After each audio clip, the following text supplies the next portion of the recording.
hello.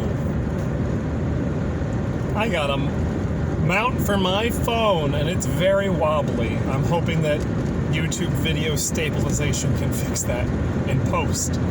Also, hopefully the audio sounds better. I have a microphone. Look at that. What I wanted to talk about today was just rattling in my car. What I wanted to talk about today was one of the tactics that I mentioned in my video about talking to the elders, and how they will bring up, didn't you learn anything useful? Was there nothing good or useful about being a witness? Sure. I mean, I made friends, and they remained friends until I stopped believing, so I guess that's not great. I did learn about public speaking.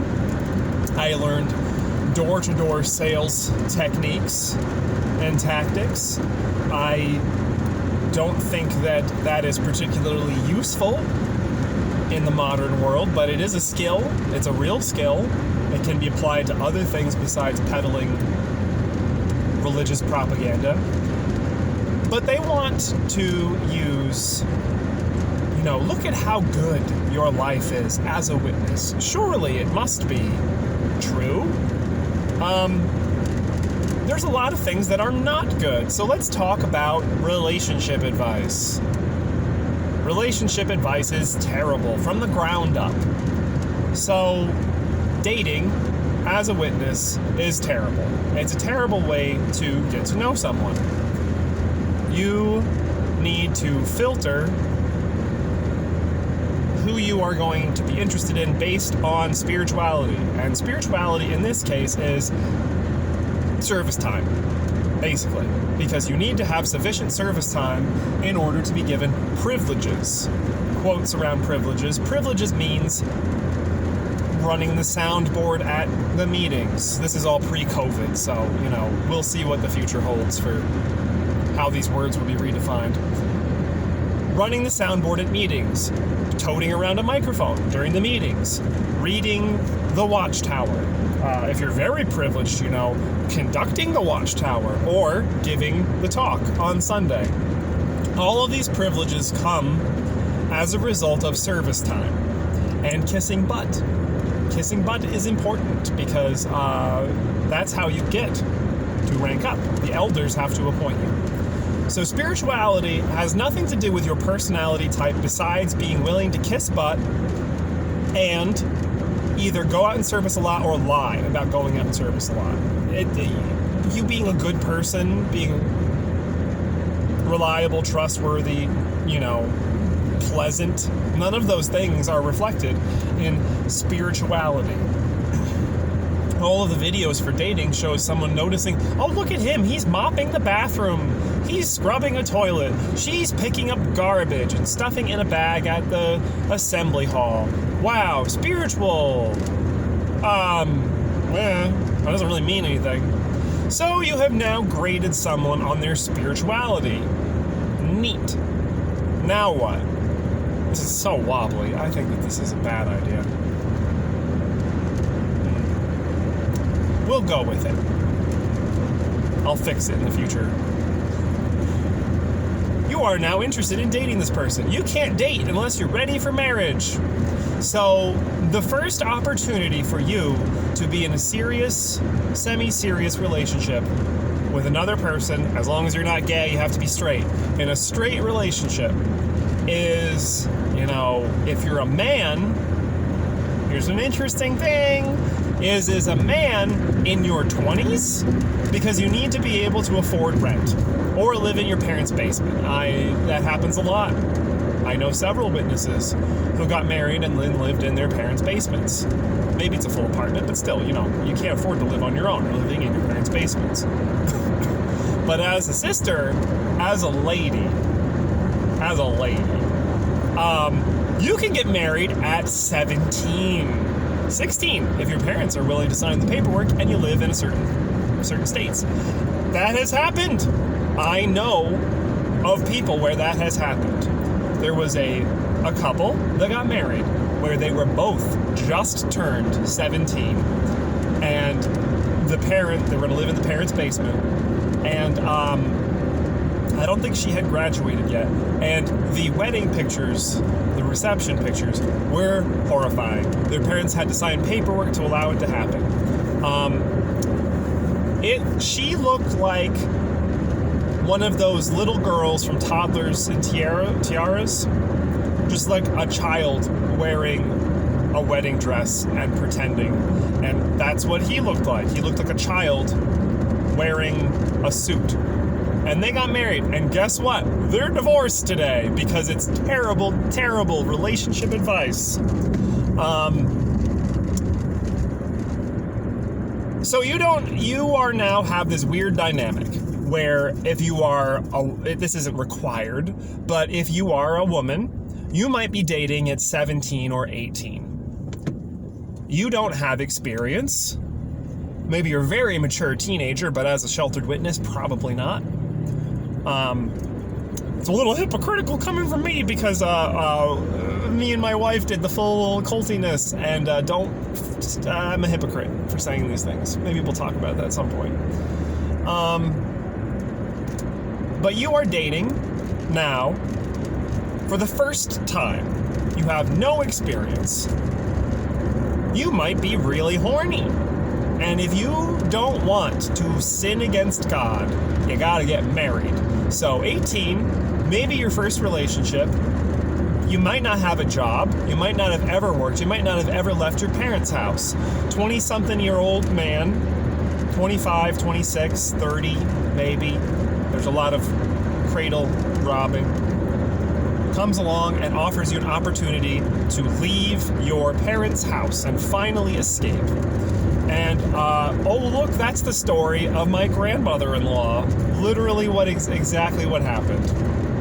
Not a happy marriage for them. They were witnesses. Both of them were witnesses. So now you are dating, and you do make a mistake. Let's say you make a mistake. This is in quotes. This is all witness talk. You have sex. You know, give them a little something. A little inappropriate gestures, trying not to get demonetized. You put something of his in your mouth. That's a sin. You're gonna get disfellowshipped unless you get married.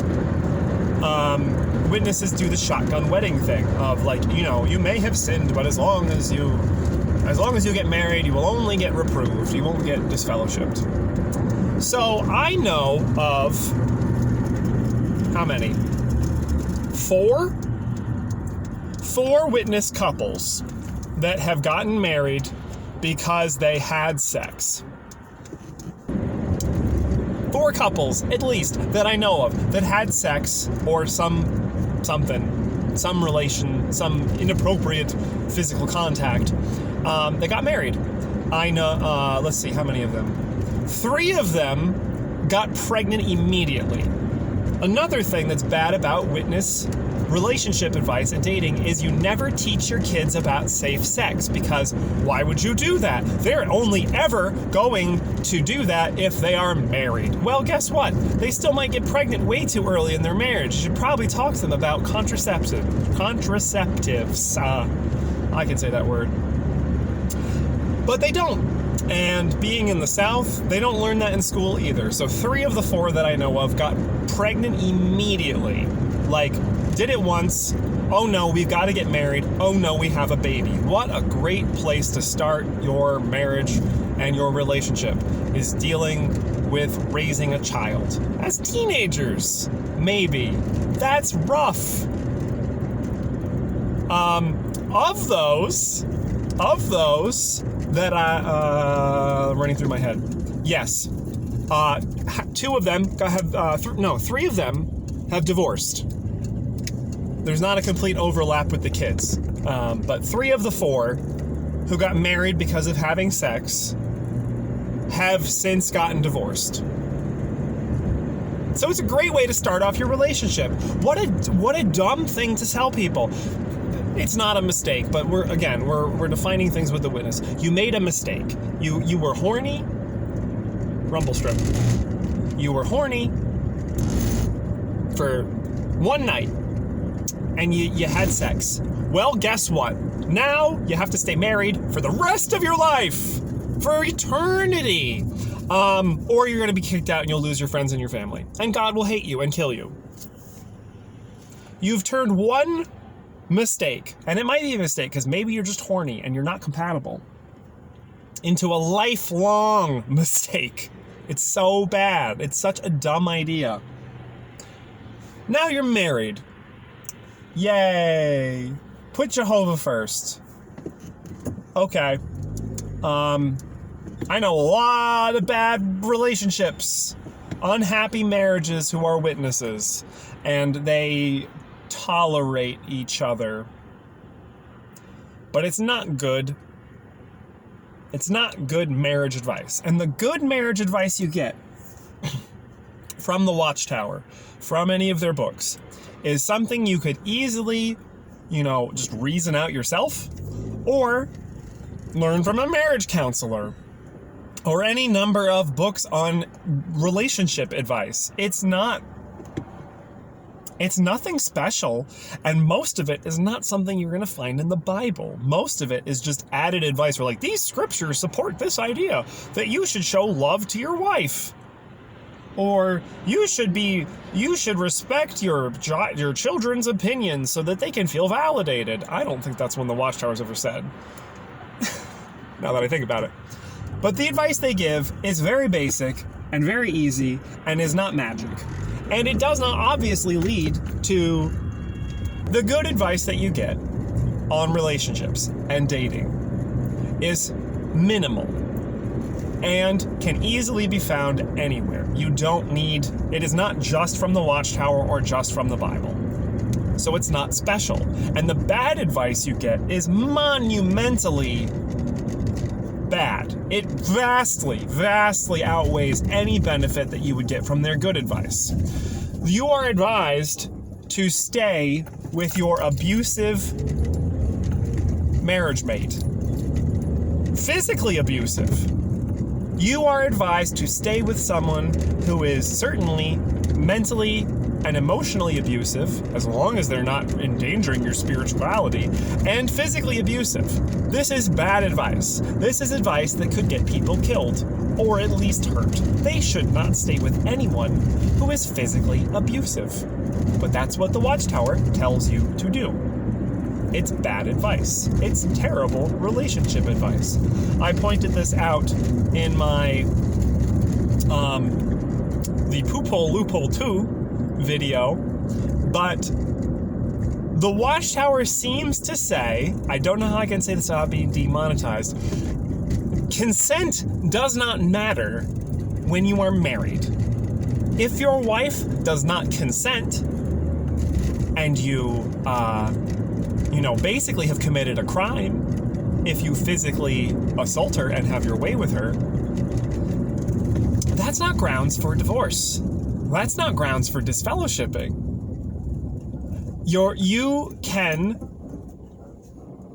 Your wife doesn't need to consent. That's terrible advice. Absolutely. I'm smiling because I don't know how else to react to such a horrifying thing to say in your literature. But it clearly implies that, if your husband forces you to do something, that's not very nice. But it doesn't say anything about him getting disfellowshipped, and doesn't say anything about being divorced. I think you could get disfellowshipped if it's gross enough, but that's not how consent should work. And that's not how consent in a relationship should be talked about. It's very, very bad advice. I want to go into greater detail in another video about how relationships are weaponized to control members. There's a bit of an overlap between this and that one. But yeah, so the idea that well, you learned useful things. Damn it. I'll edit that out. The idea that you learned useful things. Well, didn't you learn useful things from... Oh my god. From being a witness? Maybe.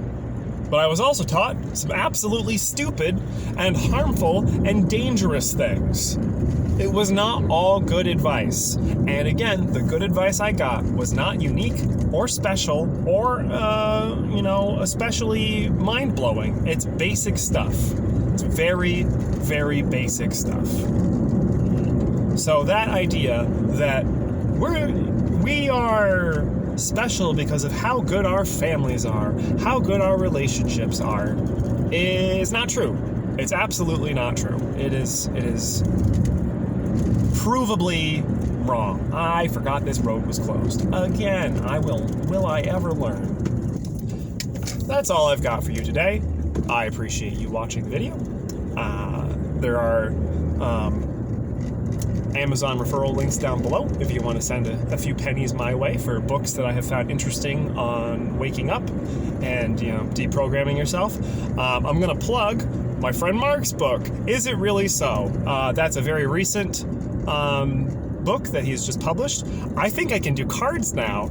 Click on the card for an Amazon referral link to his book. It is really good. Lots of excellent research that I have not seen elsewhere in other XJW books.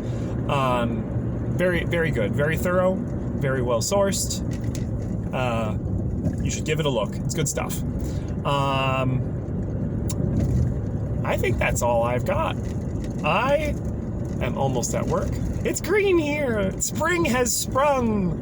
The pollen is still bad, but not as bad. It's nice.